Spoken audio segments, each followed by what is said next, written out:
সেনাবাহিনী কতদিন মাঠে থাকবে এই সিদ্ধান্ত সরকারের, এমন একটা বক্তব্য দিয়েছেন সেনা সদরের স্টাফ কর্নেল ইন্তেখাব হায়দার। তিনি বলছেন, এটাও খুবই স্বাভাবিক। সাধারণত এটা দেখা যাচ্ছে না যে সেনাবাহিনী আলাদাভাবে কোনো ব্রিফিং করে, প্রেস ব্রিফিং করে। সম্ভবত কর্মস্থলে যখন থাকে তখন সাংবাদিকরা কোনো কিছু জানতে চাইলে তারা তখন অপারেশনাল বিষয়ে তারা বক্তব্য দেন। কিন্তু এইভাবে প্রেস ব্রিফিং যেমন পুলিশ করে বা সিভিল প্রশাসন করে, তেমনি ভাবে সেনাবাহিনী করার এরকম ঘটনা আইন শৃঙ্খলা নিয়ন্ত্রণ পরিস্থিতি নিয়ে এটা হয়তো দেখা যায় না। তো এখানে গুরুত্বপূর্ণ বক্তব্য হচ্ছে এই যে সেনাবাহিনী কতদিন মাঠে থাকবে এই সিদ্ধান্ত সরকারের, অর্থাৎ যতদিন পর্যন্ত দরকার ততদিন পর্যন্ত তারা থাকবে, এটাই তারা বলার চেষ্টা করছেন। সেনা সদরের এই বক্তব্যের প্রেক্ষিতে আমার কাছে মনে হচ্ছে যে এখন যে পরিস্থিতি, আইন শৃঙ্খলা সব মিলায় বহু জায়গায় মানে সেনাবাহিনীও আক্রান্ত হচ্ছে। অন্তত দুটি ঘটনায় তো দেখা গেছে, গোপালগঞ্জে, তারপরে হচ্ছে মিরপুরের ঘটনায়, তারপরে সাভারের ঘটনায়ও দেখা যাচ্ছে অনেক জায়গায় তারা পরিস্থিতি নিয়ন্ত্রণ করতে যেয়ে আক্রান্ত হচ্ছে। তারপরেও তারা কাজ করে যাচ্ছে এবং ম্যাজিস্ট্রেসি পাওয়ার নিয়ে সেনাবাহিনী যেখানে যাচ্ছে সেখানে পুলিশ এবং বহু জায়গায় তারা অবস্থান নিচ্ছেন।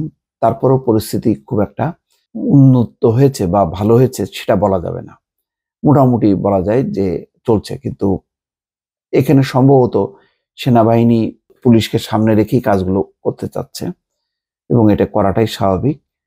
তো এই অবস্থায় আমার কাছে মনে হচ্ছে যে আইন শৃঙ্খলার পরিস্থিতি যে পর্যায়ে এখন পর্যন্ত, তাতে কিন্তু সেনাবাহিনী খুব সহসাই ব্যারাকে ফিরবে আমার কাছে মনে হচ্ছে না। এখনো পুরোপুরিভাবে পুলিশ প্রস্তুত হয়েছে বিভিন্ন প্রান্তে, সেটা দেখা যাচ্ছে না। বহু জায়গায় প্রতিদিনই বলা যায় যে ঢাকা এবং ঢাকার বাইরে ক্ষোভ বিক্ষোভগুলো হচ্ছে এবং সেগুলো সামাল দিতে পুলিশ সেনাবাহিনীকে একেবারে গলদঘর্ম হতে হচ্ছে। একটাই বিষয় যে পুলিশ সেনাবাহিনী যৌথ বাহিনী হবার পরও তারা নিয়ন্ত্রণ করছে, কিন্তু তারা খুব চড়াও হয়ে পাল্টা কোনো আক্রমণে যাচ্ছে না। এমনকি চট্টগ্রামে যে ঘটনা ঘটেছে সেটা তো ইসকনের হাতে, সেখানে পুলিশ এবং সেনাবাহিনীর কর্মকর্তারা বা সদস্যরা আক্রান্ত হয়েছে রীতিমতো। সেখানে মামলা হয়েছে, কিন্তু সেখানেও কিন্তু বড় ধরনের কোনো পাল্টা শোধ বা প্রতিহত করার সেই চেষ্টাটা দেখা যায়নি। তো এখন সেনাবাহিনী যদি এখন সরকার বলে যে আর লাগবে না, তারা চলে গেলে কিন্তু পরিস্থিতি নাজুক হবে। ফলে সেনাবাহিনী যতক্ষণ পর্যন্ত আছে মাঠে ততক্ষণ পর্যন্ত মানুষের একটা ভরসা। সেনাবাহিনী প্রশাসনকে 60 দিন সহায়তা করবে, এই তথ্যটি সঠিক নয়। 60 দিনের জন্য নির্বাহী ক্ষমতা দেওয়ার কথা বলা হয়েছিল। কতদিন থাকবে এটা এই সিদ্ধান্ত সরকারের, কারণ সেনাবাহিনী মোতায়েন হয়েছে সরকারের সিদ্ধান্ত। সরকারই এটা নির্ধারণ করবে কতদিন মোতায়েন থাকা প্রয়োজন।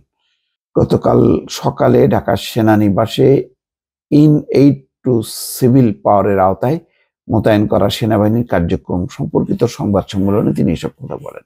তিনি বলছেন, মানবাধিকার লঙ্ঘন বা বিচার বহির্ভূত হত্যা প্রতিরোধ করার ব্যাপারে সেনাবাহিনী অত্যন্ত সচেতন। এই ব্যাপারে আমাদের সর্বোচ্চ নেতৃত্বের নির্দিষ্ট আদেশ রয়েছে। কোনো ধরনের পরিস্থিতিতে যেন আমরা সেনাবাহিনী বিচার বহির্ভূত হত্যা সংঘটিত হতে না দেই, সর্বোচ্চ চেষ্টা থাকবে এটা প্রতিরোধ করার জন্য। অথচ দেখেন, সেনাবাহিনী থাকার পরেও এর আগে সেনাবাহিনী ছিল না, কিন্তু র্যাব, বিজিবি সহ বিভিন্ন সংস্থা দিয়ে যে পরিমাণ শেখ হাসিনার সময় বিচার বহির্ভূত হত্যাকাণ্ড হয়েছে, গুম হয়েছে, খুন হয়েছে, অকল্পনীয়। এখানে বলা হচ্ছে যে আমাদের সর্বোচ্চ চেষ্টা রয়েছে এই ধরনের অর্থাৎ মানবাধিকার লঙ্ঘনের কোনো ঘটনা যাতে ঘটতে না পারে।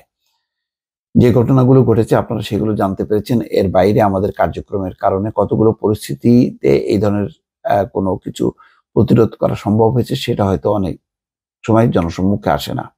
ইন্তেখাব হায়দার বলেন, আইন শৃঙ্খলা পরিস্থিতির উন্নতি নিয়ে আমরা সার্বক্ষণিক পর্যবেক্ষণ করছি। পুলিশের কাছে অপরাধের যে তথ্য থাকে এটা নিয়ে একটি তুলনামূলক বিশ্লেষণ আমরা করছি। সেই অনুযায়ী সেনাবাহিনী মোতায়েন হওয়ার পরে বা নির্বাহী ক্ষমতা পাওয়ার পরে আগের তুলনায় অপরাধের সংখ্যা কমেছে, নথিভুক্তি কমেছে। তার মানে পরিস্থিতির অবনতি হয়নি। আমাদের হয়তো প্রত্যাশা অনুযায়ী উন্নতি হয়নি, এটা অনেকে বলতে পারেন। ভবিষ্যতে পরিস্থিতি আরো উন্নতি হবে। যাক, এটা খুব নজিরবিহীন যে সেনাবাহিনী এভাবে একটা ব্রিফিং দিচ্ছে, তাদের স্বচ্ছতার জন্য তারা কিভাবে কাজগুলো করছে। দর্শক ভালো থাকবেন, আল্লাহ হাফেজ।